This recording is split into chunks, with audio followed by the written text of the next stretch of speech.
Hello, good morning everyone. स्वागत है आपका अपने चैनल पे इकोनॉमिक्स विद विशाल में। हमारा पहला चैप्टर जो है Indian economy on the eve of independence, ये हमारा पहला चैप्टर रहेगा। आपके जो इंडियन इकोनॉमी बुक है इसका पहला चैप्टर है Indian economy on the eve of independence. तो हम चैप्टर के पहले नेम से शुरू करते हैं बेटा कि ये चैप्टर है किस बारे में। पहले ये क्लियर होना बहुत जरूरी है कि ये चैप्टर में हम क्या करने वाले हैं और इस चैप्टर में हम क्या पढ़ेंगे। तो ये चैप्टर है बेटा कि इंडियन इकोनॉमी जो हमारी भारतीय अर्थव्यवस्था थी on the eve just before पहले इंडिपेंडेंस से पहले उसकी क्या दशा थी, क्योंकि हम पहले एक गुलाम देश नहीं थे। तो 17वीं सेंचुरी से हमारे जो थे वो ब्रिटिशर्स आते हैं, उसके बाद 200 ईयर हमारा जो एक रूलिंग टाइम चलता है जिसमें हम हमारे ऊपर ब्रिटिश ने राज किया। ठीक है, तो उसके बाद जो हमारी जो क्या कंडीशन थी, ठीक है। तो बेटा ये हम इस चैप्टर पे हमारे जो मेन फोकस रहने वाला वो यही रहेगा कि हमारी एग्रीकल्चर, ठीक है, हमारी एग्रीकल्चर इस इंडिपेंडेंस से पहले जो ब्रिटिश रूल के दौरान रही है उसकी दशा क्या हो गई थी। ठीक है, उसके बाद हमारी इंडस्ट्रीज की क्या दशा हो गई थी, और उसके बाद फॉरेन ट्रेड, हमारा जो फॉरेन ट्रेड है उसकी क्या दशा हो गई थी। ठीक है, ये हमारे एक 3 इंपॉर्टेंट सेक्टर्स निकल के आएंगे इस चैप्टर में से, 1, 2 और 3। ये तीनों के बारे में हम बात करेंगे इस चैप्टर में कि इन तीनों सेक्टर्स को ब्रिटिशर्स ने अपने फायदे के लिए कैसे एक्सप्लॉइट किया, कैसे यूज किया। ठीक है, चलो हम स्टार्ट करते हैं। तो बेटा इस चैप्टर की हम शुरुआत करते हैं एक हिस्ट्री से। हिस्ट्री में चलते हैं। हिस्ट्री में हमें लगेगा पता कि कैसे इसकी एक शुरुआत होती है। तो हम चलते हैं हिस्ट्री में। ठीक है, हिस्ट्री में हम जाके देखते हैं तो हमको एक ईयर मिलता है 1757। डेट चलो लिख लेते हैं 23 जून। 23 जून इस डेट को हमको इस ईयर में हमको आना पड़ेगा। इस ईयर में ऐसा क्या हुआ कि इस ईयर को हम डिस्क्राइब करते हैं the turning point of Indian history. कैसे?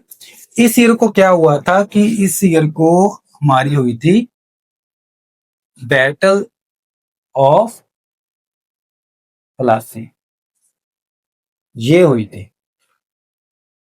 क्यों इंपॉर्टेंट है? ये 2 पर्सन के बीच में हुई थी, the British India, the Britishers, और इसके बीच में द नवाब ऑफ बंगाल। तो ये 2 पर्सन थे, नवाब ऑफ बंगाल। ठीक है, तो 2 पर्सन थे, ये 2 एक पक्ष थे, इनके बीच में होती है बैटल ऑफ प्लासी। ठीक है, द ब्रिटिशर्स जो थे, ठीक है, इसको हम बोलते थे British east India company. British east India company आप लिख सकते हो, ब्रिटिश ईस्ट इंडिया कंपनी। ठीक है, इसको वे कौन लीड कर रहे थे? चलो ये आपके एग्जाम के पॉइंट ऑफ व्यू से नहीं है ज्यादा इंपॉर्टेंट, बट ये आपको एक स्टोरी पता होनी चाहिए कि ये कैसे शुरू हुआ। तो मैं इसीलिए आपको थोड़ा सा डिटेल में समझा रहा हूं ताकि आपको थोड़ा इंटरेस्ट बने। तो ब्रिटिशर्स के जो पक्ष थे, ठीक है, ब्रिटिश ईस्ट इंडिया कंपनी के पक्ष को कौन लीड कर रहे थे? वो थे आपके हमारे तो नहीं है, चलो उनके थे रॉबर्ट क्लाइव। तो ये पर्सन थे। ठीक है, उधर से ये पर्सन थे, और नवाब ऑफ बंगाल की तरफ से थे सिराज उद दुल्ला। तो ये पर्सन थे इंडिया की तरफ से। ठीक है, नवाब ऑफ बंगाल की तरफ से। तो होता ये है कि बैटल ऑफ प्लासी में इस तरफ से ब्रिटिश ईस्ट इंडिया कंपनी और इस तरफ से नवाब बंगाल, तो इसमें क्या होती है, हार होती है नवाब बंगाल की। और ब्रिटिश ईस्ट इंडिया कंपनी जो बंगाल के एक न्यू अपनी तरफ से पर्सन बनाते हैं, उनको नवाब बनाते हैं, उनका नाम था मीर जाफर। अब ये मीर जाफर जो बने थे, इनको बनाया था ब्रिटिशर्स ने। अगर अगर आपको कोई अपॉइंट करता है एज ए लीडर, वो आपको बनी बनाई चेयर पे बिठा देता है, तो इसका साफ साफ यही मतलब है कि अब जैसा वो कहेंगे आपको वैसा करना पड़ेगा। तो इससे सारा ये निकल के आता है कि इससे उनको फायदा क्या क्या हुआ। उनको बहुत फायदे हुए। उनको इससे जो थी वेल्थ मिली, ठीक है, उनको इससे वेल्थ बहुत मिली इस एरिया से। पॉलिटिकल पावर बहुत मिली, पॉलिटिकल पावर बहुत मिली, ये दो चीजें बहुत मिली। और इसी को हम बोलते हैं turning point of Indian history. ठीक है, turning point of Indian history. और आप इसको लिख सकते हो the mark of beginning of British rule. इनके रूल का वो हम बोलते हैं कि ये जो ईयर था 1757, वो बिगिनिंग थी ईस्ट इंडिया कंपनी। ठीक है, तो यहां से ब्रिटिशर स्टार्ट होते हैं। ठीक है, थोड़ा डिस्कशन लंबा चलेगा, कोई बात नहीं, हम चैप्टर को बड़े इजी और प्यार से करेंगे ताकि वो आपको क्लियर होता रहे। इससे हमें पता चला कि 1757 से कैसे बैटल ऑफ प्लासी हुई, उसके क्या कॉन्सिक्वेंसेस निकले, जीत किसकी हुई, और मीर जाफर आते हैं और उसके बाद ब्रिटिशर्स को पूरा कंट्रोल मिल जाता है इंडिया के ऊपर एज ए पोलिटिकल और इकोनॉमिकल बोथ। तो अब हमें क्या पता, 1757 से लेकर 1947 तक जो था ब्रिटिशर्स का राज रहा। अब चैप्टर पे आते हैं, हम। ठीक है, 1757 से 1947 तक ऑलमोस्ट इसको 200 ईयर हम काउंट करते हैं। ठीक है, इस पे जो है ब्रिटिशर्स का राज रहा। तो इसमें हम देखते हैं कि कैसे उन्होंने एक सिस्टमेटिक वे से इंडियन इकोनॉमी को, इंडियन अर्थव्यवस्था को किस कंडीशन पे लाकर खड़ा कर दिया था 1947 से, उन्होंने कैसे हाथ में लिया और छोड़ा कैसे। बस इस चैप्टर में हम यही समझेंगे, तीनों सेक्टर्स को किस तरह से उन्होंने हाथ में लिया, जब उनके पास वो चीज आई थी तो वो कैसी थी, जब उन्होंने छोड़ी 1947 में तब कैसे। तो ये चैप्टर हमारा डिफाइन करता है कि 1947 में जब उन्होंने ये चीज छोड़ी थी तो वो कैसी थी। चलो हम थोड़ा सा ब्रीफ लेते हैं। हमारा पहला टॉपिक हम स्टार्ट करते हैं कि before the advent of British rule, before the advent of British rule Indian economy की क्या कंडीशन थी। ठीक है, तुम्हारा पहला टॉपिक आके निकलता है, स्मॉल टॉपिक है, इसको आप कर सकते हो एज 1 मार्क्स और 2 मार्क्स में इसके आने चांसेस होते हैं। Before the advent of British rule. ठीक है, तो इकोनॉमी हमारी कैसी थी। ठीक है, ब्रिटिश रूल से पहले हमारी इकोनॉमी कैसी थी, इसके कुछ पॉइंट है, बस पॉइंट आप नोट करते जाओ, मैं आपको लिख रहा हूं साइड बाय साइड, आप भी अपने नोट्स बना सकते हो, it will be easy for you people. So advent मतलब पहले, ब्रिटिशर्स ने जब वो चीज हाथ में ली उसके पहले वो चीज कैसी थी। ठीक है, ब्रिटिश रूल से पहले कैसी थी। इंडियन इकोनॉमी के बारे में हम बात करेंगे, वो पहले वाइब्रेंट थी। बेटा वाइब्रेंट मतलब होता है जो इकोनॉमी में हम प्रोग्रेस देख सकते हैं, जिसमें प्रोग्रेस की आशा होती है, होप होती है, उसको हम वाइब्रेंट इकोनॉमी बोलते हैं। जो एक प्रोस्पेरस की कह सकते हैं आप, एक वाइब्रेंट इकोनॉमी थी, एक प्रोस्पेरस इकोनॉमी थी, जो कि एक अच्छी बात थी। पहला पॉइंट आपका ये आएगा। सेकंड पॉइंट आप लिखोगे इस क्वेश्चन के लिए कि ये एक सेल्फ कंटेन्ड रूरल इकोनॉमी थी। सेकंड पॉइंट आप ये लिखोगे कि जो हमारी इकोनॉमी थी वो सेल्फ कंटेन थी, उनका अपना जो वो प्रोडक्शन कर रहे थे एग्रीकल्चर में वो खुद अपना किसी दूसरी कंट्री से इंपोर्ट किए बिना बड़ा अच्छा चला रहे थे। तो ये भी एक प्लस पॉइंट आ गया। ठीक है, नेक्स्ट पॉइंट हम करते हैं 1 पॉइंट, 2 पॉइंट और 3 पॉइंट। थर्ड पॉइंट बेटा आपका निकलता है industrial sector was famous world wide. जो हमारा इंडस्ट्रियल सेक्टर था बेटा, आप यहां पे लिख लो, industrial sector was famous worldwide. तो वो वर्ल्ड वाइड फेमस था। ठीक है, इंडस्ट्रियल सेक्टर में हमारे क्या हम ग्रो कर रहे थे, ज्यादातर इंडस्ट्रियल सेक्टर में, सॉरी ग्रो नहीं, क्या मैन्युफैक्चर हो रहा था, हमारे इंडिया के हैंडीक्राफ्ट जो थे वो बहुत ज्यादा पॉपुलर थे, तो वो वर्ल्ड वाइड फेमस थे। देखो ये पॉजिटिव पॉइंट आगे निकल रहे हैं कि पहले कैसी थी। देन एक्सपोर्ट वर इंजॉय ग्लोबल रेपुटेशन। हमारे जो एक्सपोर्ट्स थे बेटा, जो एक्सपोर्ट्स थे, दे वर इंजॉइंग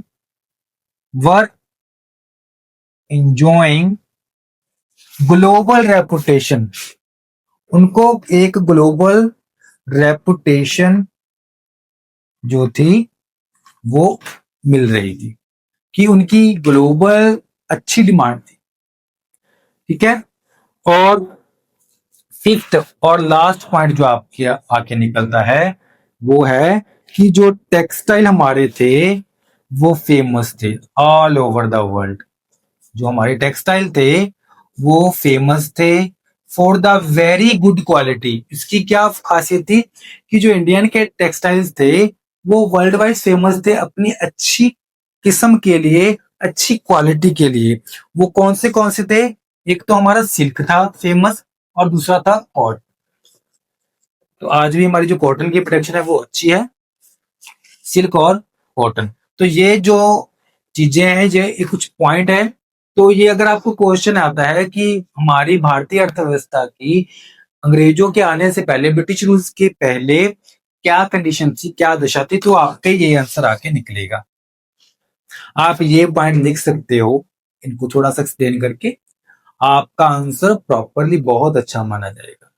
ठीक है, तो ये हमारा पहला यहाँ पे छोटा सा जो इंट्रोडक्टरी टॉपिक था वो यहाँ पे कंप्लीट होता है। चलो हम आगे चलते हैं हमारे नेक्स्ट टॉपिक के ऊपर। प्लीज आप, ड्यूरिंग ब्रिटिश रूल, अब हमने पहले पढ़ लिया, एडवर्ड हमने पढ़ लिया। अब ड्यूरिंग ब्रिटिश रूल क्या कंडीशन हो गई इंडियन इकोनॉमी की, ड्यूरिंग ब्रिटिश रूल इंडियन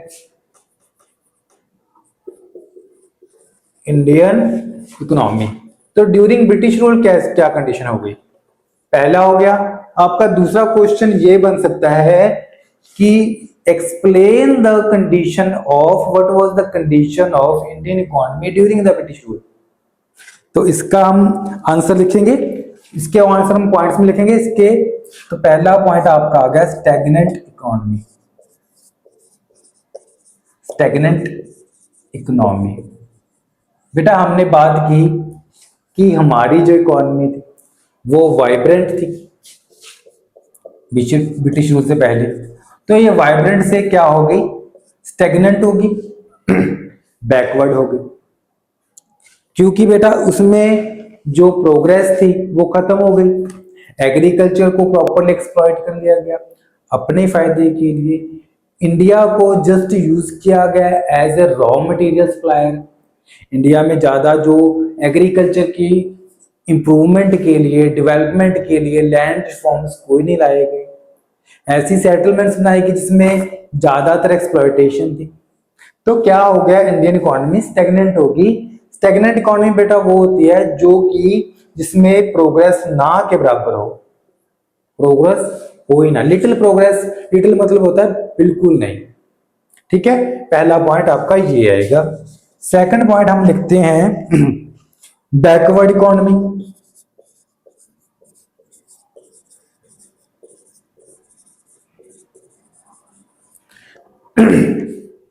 बेटा हमारी इकोनॉमी थी जो बैकवर्ड इकोनॉमी होगी। बेटा इससे पहले हमारे जो पर कैपिटा इनकम के बारे में वीके वी राव हो गए और कुछ और अर्थशास्त्री थे जो इंडिविजुअल्स उन्होंने स्टडीज, उनके द्वारा कुछ स्टडी की गई और उनके द्वारा ये पाया गया कि हमारी इंडियन इकोनॉमी में VK V Rao, RC Desai हो गए, दादा भाई नौरोजी हो गए, इन्होंने कुछ स्टडीज की थी और उनके द्वारा जो हमारी इंडियन इकोनॉमी की फर्स्ट हाफ 20th सेंचुरी में जो नेशनल इनकम 2% के नियर अबाउट थी और जो पर कैपिटा इनकम वो ज्वाइंट 0% के आसपास थी, इतनी ग्रोथ थी। और बैकवर्ड इकोनॉमी क्यों थी? क्योंकि हमारी पर कैपिटा जो इनकम थी वो बहुत कम थी। आप इससे अंदाजा लगा सकते हो ये इस आइडिया से 1947 और 48 के में हमारी जो पर कैपिटा इनकम थी वो थी जस्ट 230 रुपए, 230 रुपीज। तो आप देख सकते हो कि कितनी कम थी। तो ये हमारी बैकवर्डनेस को शो करता है। और इसमें क्या था कि अनएम्प्लॉयमेंट बहुत थी, हमारी जो इकोनॉमी में लोग पढ़े लिखे नहीं थे, लिटरेट नहीं थे, बहुत कम थे और लोग रूरल वादी थे, रूरल एरियाज में ज्यादा रहते, अर्बनाइजेशन बहुत कम थी। तो ये बैकवर्ड इकोनॉमी के कुछ हमारे लक्षण थे। तो आपके पास अभी तक 2 पॉइंट आ गए हैं, stagnant economy, backward economy. Third point हमारा आएगा इसके बाद डोमिनेंस ऑफ एग्रीकल्चर। तो बेटा ये पॉइंट आप साथ साथ लिख सकते हो, डोमिनेंस ऑफ एग्रीकल्चर।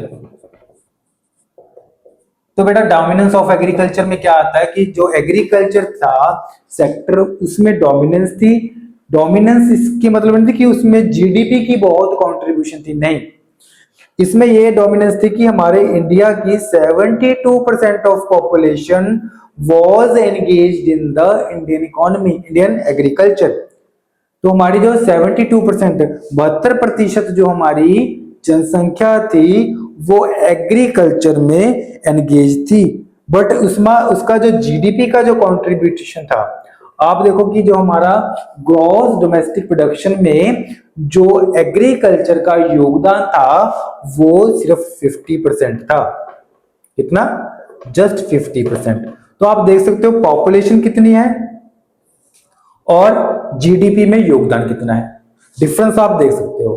तो डोमिनेंस ऑफ एग्रीकल्चर था, बट एग्रीकल्चर पे दबाव था पॉपुलेशन का, बट उसका कोई आप कह लो कि जीडीपी के ऊपर ज्यादा कोई अच्छा इंपैक्ट नहीं था।